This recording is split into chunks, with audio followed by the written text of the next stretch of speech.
Et si, derrière le coup d'État avorté au Burkina Faso, se cachait une bataille mondiale sans précédent pour l'avenir du continent africain?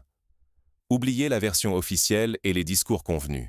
Ce qui se déroule sous nos yeux n'est ni anodin, ni limité à des rivalités personnelles.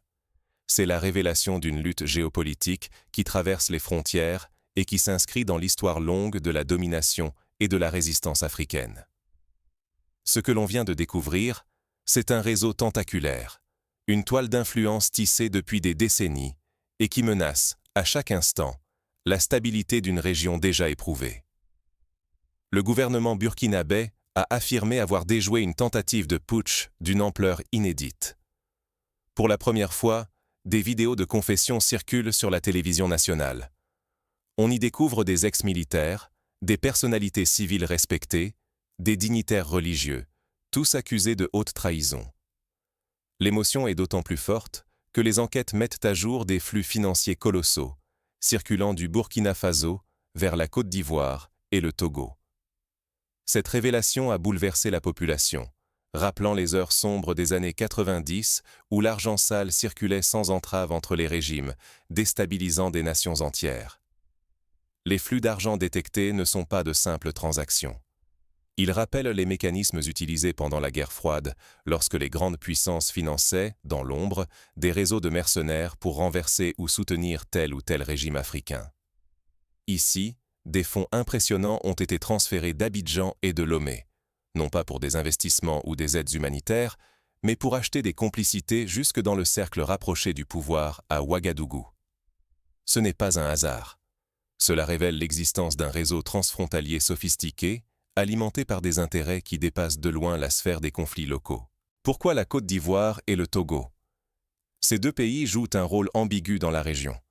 Historiquement, la Côte d'Ivoire a souvent servi de base arrière pour des opposants politiques ou des groupes armés, comme ce fut le cas lors de la crise ivoirienne de 2002, où des rebelles burkinabés avaient trouvé refuge et soutien logistique à Bouaké.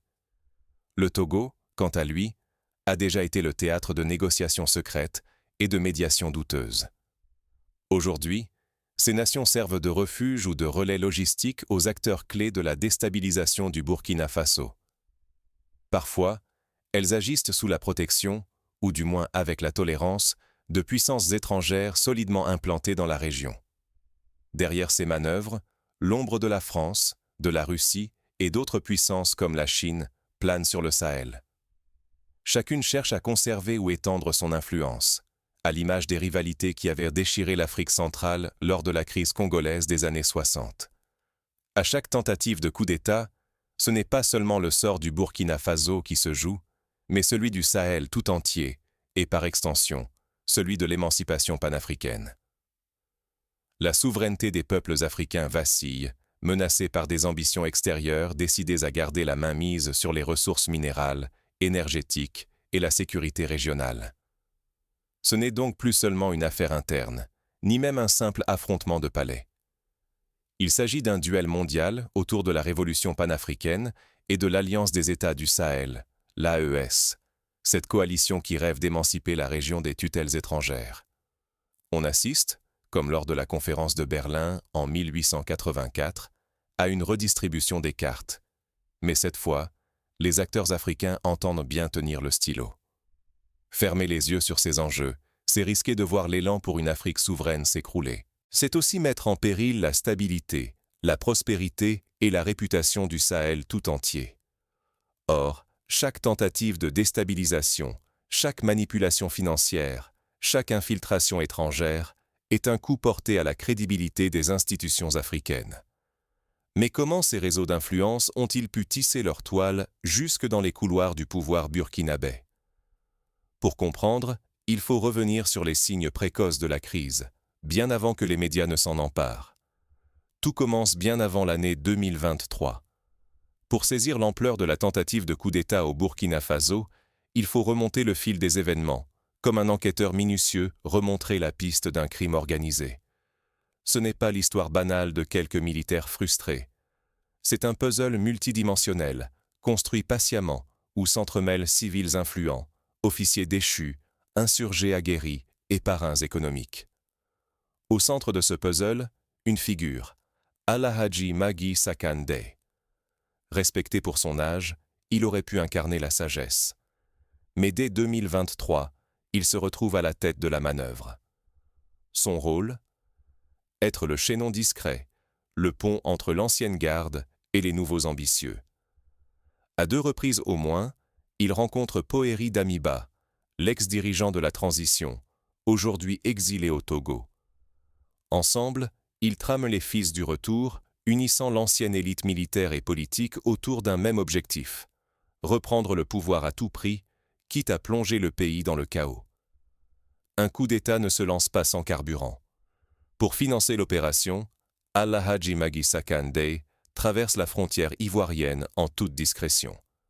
Là-bas, il récolte secrètement 70 millions de francs CFA, une somme astronomique pour la région, destinée à huiler les rouages du complot.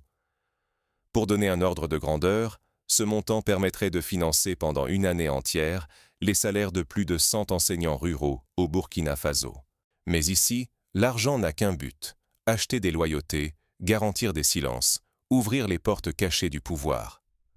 Ce réseau s'étend bien au-delà de quelques officiers tombés en disgrâce. Il inclut des civils, des militaires encore en poste, et même des membres du groupe JINIM, cette organisation armée qui exploite chaque faille de l'État pour s'imposer.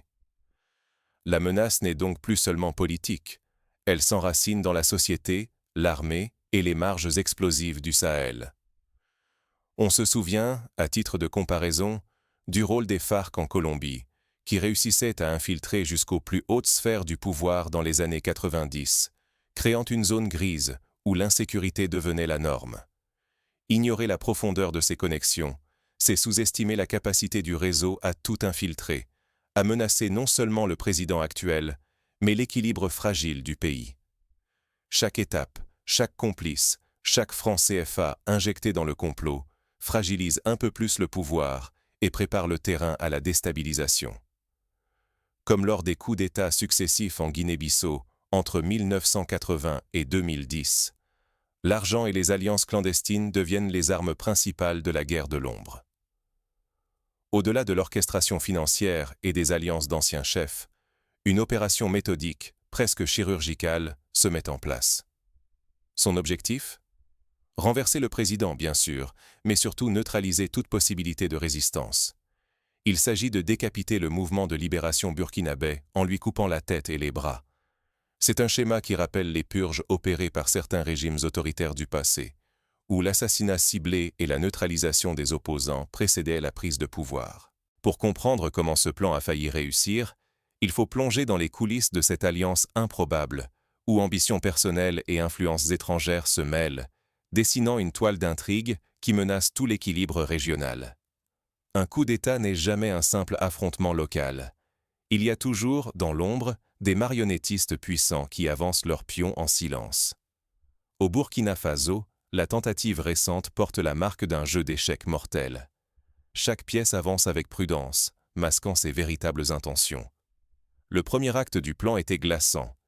Éliminer le président de la transition, Ibrahim Traoré, par la main d'un de ses propres gardes du corps. Un homme de confiance, acheté dans le secret, devait frapper au moment parfait. Derrière lui, des exilés politiques orchestrent la manœuvre, prêts à sacrifier la paix pour revenir au pouvoir. Mais ce meurtre n'était que l'ouverture. Aussitôt, les insurgés du groupe JNIM devaient entrer en action. Leur cible, le centre de commandement des drones, véritable cœur de la lutte antiterroriste du pays. Sans ce centre, la riposte contre les groupes armés serait brisée, ouvrant la porte au chaos et à une prise de contrôle éclair. On retrouve là une stratégie déjà vue lors du putsch de Bamako en 2020, où la neutralisation des centres névralgiques avait permis une prise de pouvoir rapide. Pourquoi les combattants extrémistes acceptent-ils ce rôle ? Parce que, pour la première fois depuis des années, le gouvernement Traoré regagne du terrain sur eux. Cette reprise dérange ceux qui, dans l'ombre, vivent de l'instabilité. On pense à ces chefs de guerre qui, lors de la guerre civile libérienne dans les années 90, prospéraient sur l'effondrement de l'État et la misère des populations. Pourtant, ce plan dépasse de loin le cadre national. La France, écartée du pouvoir à Ouagadougou, cherche à reprendre la main, mais de manière détournée, comme elle l'a fait par le passé en Centrafrique ou au Tchad. Des fonds circulent, via la Côte d'Ivoire ou le Nigeria, alimentant les réseaux de déstabilisation, dans l'espoir de restaurer un statu quo favorable à ses intérêts économiques et stratégiques. Face à cette offensive, la Russie et la Chine avancent leurs propres pions. Elles investissent dans l'Alliance des États du Sahel, promettant sécurité, formation et soutien technologique. Cette nouvelle présence rebâtit l'équilibre des forces et inquiète les anciennes puissances, désormais reléguées à l'arrière-plan.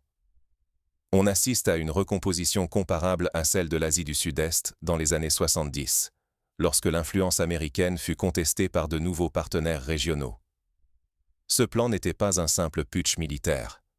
Si l'assassinat et la prise du centre avaient réussi, c'est toute la capacité du Burkina Faso à se défendre qui aurait vacillé. La chute de Traoré aurait provoqué une onde de choc à travers le Sahel, mettant en péril la souveraineté, la sécurité et l'avenir de millions de personnes en quelques heures. Ce scénario rappelle la déstabilisation du Mali en 2012, où un coup d'État mal préparé avait ouvert la voie à la prise de contrôle du nord du pays par des groupes djihadistes.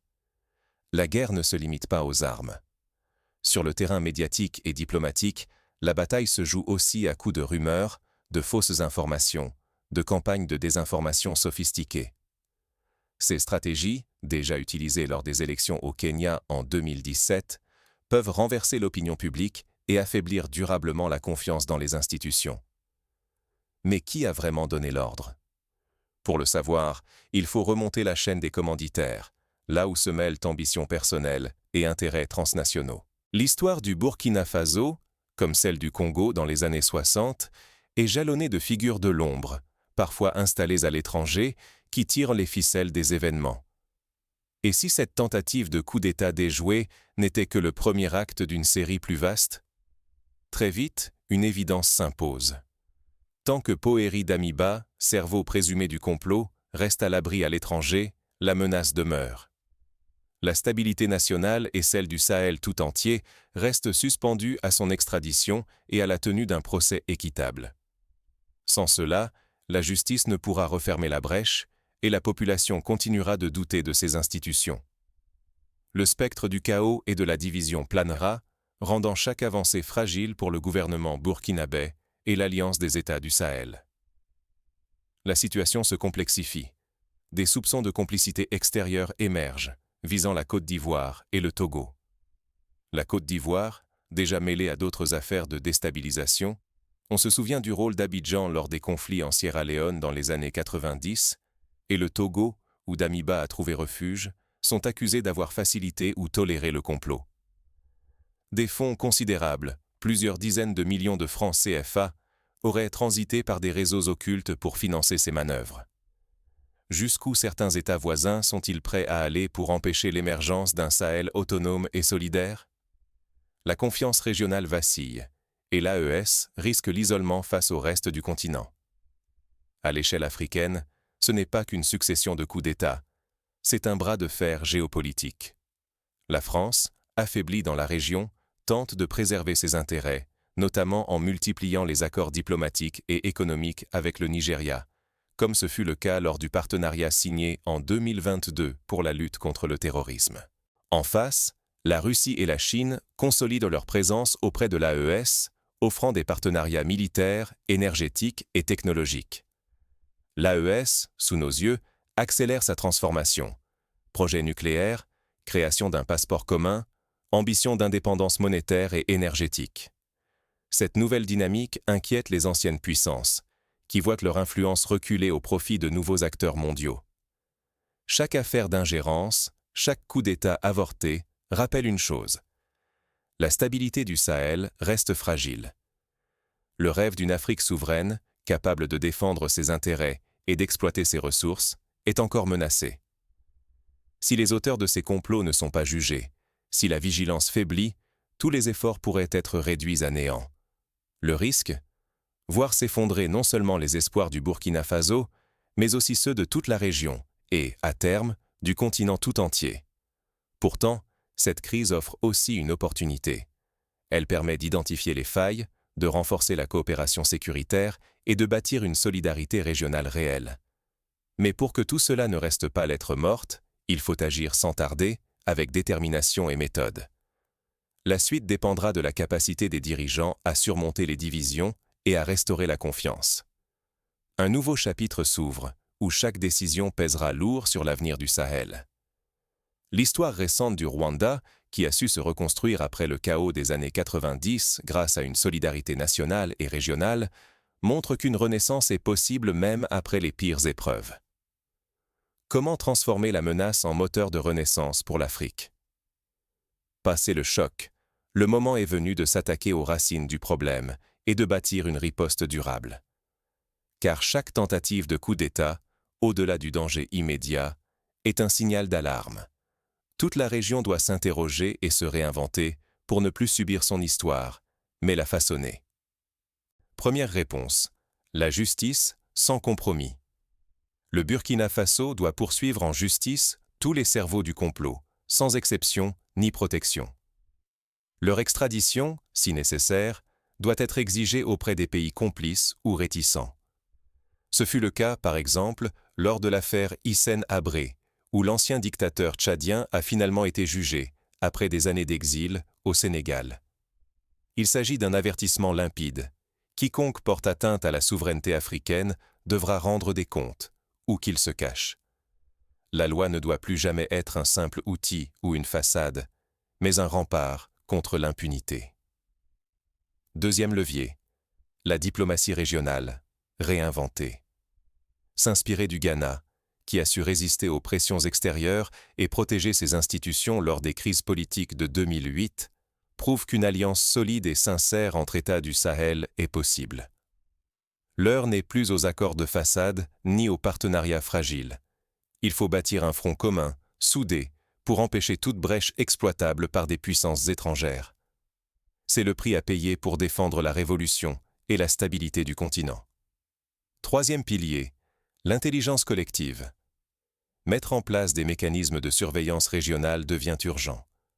Cela implique un partage systématique des renseignements, la création de patrouilles conjointes et une veille active contre les ingérences politiques, économiques et militaires.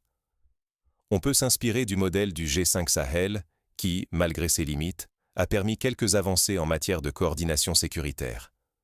Prévenir plutôt que subir. Anticiper plutôt que réparer. Quatrième ligne de front, la guerre de l'information. Face aux campagnes de désinformation, la riposte doit être coordonnée, transparente et continue. Les autorités ont le devoir d'expliquer, de démystifier et de mobiliser la société civile pour relayer la vérité. Il faut casser les rumeurs avant qu'elles ne s'enracinent et empêcher la confusion de servir de couverture à de nouveaux complots. L'exemple de la lutte contre les fake news lors des élections au Sénégal en 2019 montre que la mobilisation citoyenne et le fact-checking peuvent limiter les dégâts de la désinformation. Enfin, miser sur les nouvelles alliances technologiques et économiques de l'Alliance des États du Sahel, AES, est une carte maîtresse. Le développement des drones, la formation de spécialistes, l'investissement dans les infrastructures de sécurité et la diversification des partenariats forment un bouclier inédit contre les déstabilisations.